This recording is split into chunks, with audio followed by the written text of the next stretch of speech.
Hold on. Okay. The strangers I met. Okay. About 5 years ago, I worked at a job where I would finish late and end up driving home around 1 in the morning. Wow. Most of the route I took was in the countryside surrounded by woods.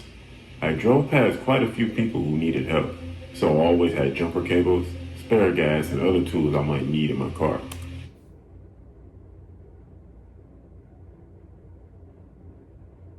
I see where this shit is going.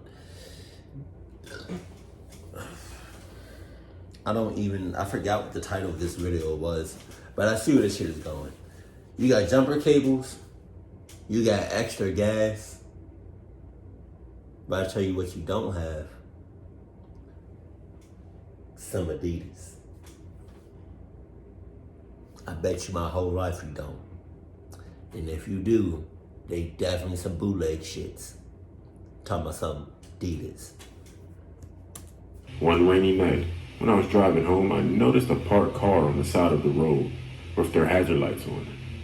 I pulled over in front of their car and got out to see what was the problem. Wow! When I got out, two young men in their 20s stepped out. I asked them what the problem was, and one of the men said their car wouldn't start and asked if I could help them. That's tough. That's tough! That's tough. You got the wrong one today. I don't know what it was, but I instantly felt on edge around these guys like I needed to be on guard or something. No, you think? I asked one of them to open the hood. I expected one of them to go back in the car and pop the hood. However, one of them just sort of signaled someone in the car. That's when I really looked into the car and noticed there were two more people inside. Wow! That's when I felt like something was really wrong. I opened the hood and took a quick look. I noticed one of the men gave a nod to the other men in the car. I was believing my instincts at that point, and that something bad was about to happen. I quickly thought up an excuse to get back into my car. I said to them that I think I knew what the problem was. I would just go back to my car and get the tool that I needed. I walked back to my car trying to look normal. I remember thinking one of the men was going to attack me from behind. When I got close to my car, I quickly got inside and started my car and drove away. I'm glad I knew it was a trap because shortly after, a car came speeding down the road behind me. Of course, it was the car claiming to be broken down. The man driving kept turning into my car, almost making contact. One of the men opened their window and was throwing what I guess was loose change and junk at my car. The same guy throwing things then pulled out a knife and started scratching and stabbing at the windows, causing them to chip and crack. The driver turned his car into mine, this time making contact. I had to turn my car into theirs just so I wouldn't crash off the side of the road. I slammed on my brakes and so did they shortly after. The men then got out of the car and started running toward mine. At that point though, I had already started driving and drove past them in the car. I don't know if I lost them or if they just gave up, as I didn't see them again after that. I've never feared for my life as much as I did that moment. About 3 days later, I read on the news that two men had been robbed and severely beaten by a group of men who claimed that their car was broken down. I'm glad I trusted my instincts and knew to leave. I don't know why I thought that was it. Me and my dad almost died. This story happened about 5 years ago. My dad had recently retired, and we had always talked about touring the United States. We bought a third-hand RV and began our road trip around America. We were about halfway through our journey, and so far we had no problems and enjoyed all the places we visited. The RV had a few problems being third-hand, but nothing too serious that we couldn't fix on the side of the road. We were driving late in the evening around 10 o'clock when the RV started to make noises. That was usually an indication to us that we needed to get out and make a few adjustments. We pulled into a parking lot next to a bar and took a look, and I suggested that we take a little break and had a drink in the bar. As we were walking towards the bar, I noticed there were motorcycles parked outside, and it actually looked like a motorcycle gang was hanging around. We were in the bar and we had some food and drinks. At one point, I looked around the bar and noticed two men who were in motorcycle jackets pointing in our direction. The two men approached us and aggressively told us that we were in their parking spot and needed to move. Okay. All right. All right. I got you. I'm gonna move right now. Y'all Cluckies did not have to get up, come over here, scare the shit out of us, and say that. You could have just said that sitting down. Because you don't want too much. I knew my dad was going to say something, but I interrupted him before he could speak and said to the two men that we'll move our RV. I wasn't going to cause trouble. These men looked dangerous, and there were more outside. We paid the bill and we left the bar. As we were outside, I remembered that we hadn't quite fixed the RV yet. I told my dad to wait inside and I would finish adjusting the RV so we could get back on the road as soon as possible. One of the men who approached us earlier asked why we weren't gone yet. I told him that the RV had some problems and I needed to fix it. The man told me in a very stern voice that we better be going in 5 minutes. Wow. He made a point of revealing his handgun as he said this. I quickly finished the RV and we got going again. While we were driving, I heard motorcycles loudly behind us. One bike sped up and got in front of us while the other one surrounded the RV. I didn't understand why they were after us. We did everything they said and they were still harassing us. I knew the men were armed, and if we stopped, we were probably going to get hurt or worse. I told my dad to continue driving no matter what. I tried calling the police, but I couldn't get through. My dad said just to keep calling them until they pick up, so that's what I continued to do.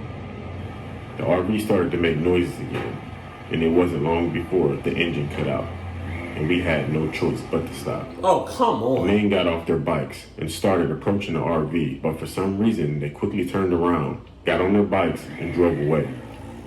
My dad pointed in front, and he said, "There's the police." We saw flashing lights coming down the road. I got out on the side of the road just to try to stop the police car, but as it got closer, I saw it was an ambulance. The flashing blue and red lights were enough to scare the bikers away. Me and my dad decided to let it go. We fixed the RV and continued our trip. To this day, that RV got too many damn problems. Oh. Grateful that the blue and red flashing lights saved me and my dad from probably death. Oh, that beat was hard. I'm not gonna hold you. Where did you get that RV from? This story happened a long time ago when I was in my late teens. I had recently got my first car and I would always drive my friends and I around, usually to a bar called Frank's Bar that our friend Peter's father owned. It had pool tables and darts there, so that's where we hung out most of the time. One night, like most nights, I was driving some friends to the bar. During the drive, a man started driving close to my car, beeping his horn and trying to overtake me. One of my friends said to not let him over in order to annoy him. I didn't let him pass. My friends and I laughed at the man's frustration. He a ass. You a cluck ass for that. Man. I hate when I'm driving and I put my signal on to get over. Specifically to get over to an exit so I can get off. And I put my signal on well in advance. And you still don't let me over. Cluck you for that. Because now we got a problem. And if I miss my exit, now we got a problem.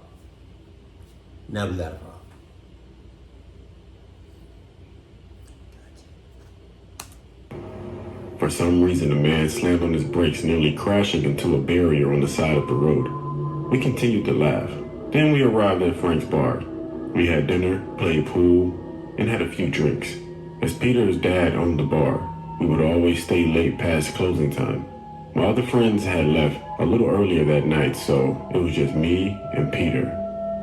It was midnight when I decided it was time to head home. I said bye to Peter and his dad, and I left the bar. Oh shit! When I got outside, I expected my car to be the only one in the parking lot, but there was another car parked near mine. A man was standing outside his car, sipping on a liquor bottle, watching me. I knew right away it was the man that nearly ran off the road. I kept my head down, trying not to make any eye contact, and I got into my car. When I got in and started my car, so did the man. I drove off down the road, and so did the man following me close behind. I barely got down the road when the man started aggressively tailgating me. He drove up beside me, waving his hands at me. It looked like he wanted me to pull over. I wasn't going to, and I continued driving and looked away. The man started beeping his horn, and when I looked back at him, he was holding a handgun, pointing it right at me. My instinct was to drive faster, and the man accelerated as well. I saw my mirror, and the man somehow lost control of his car, causing him to swerve. I didn't see what exactly... Hey, I do not remember Wanse adding music to his videos. Like, this beat is fire. Hold on.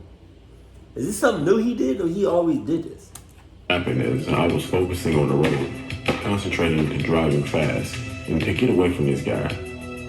I didn't see that man again that night, and from then on, I always worried when I went back to Frank's bar that I would see that man again. Thankfully, I never did. Holy shit! Holy shit! Damn!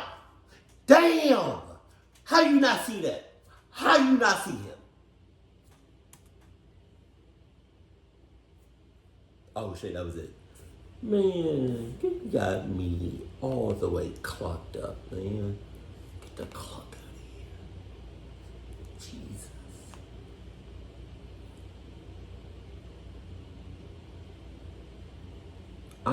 I try not to help nobody. When I see somebody on the side of the road, I be like, that's tough. That sucks. I don't try to help nobody.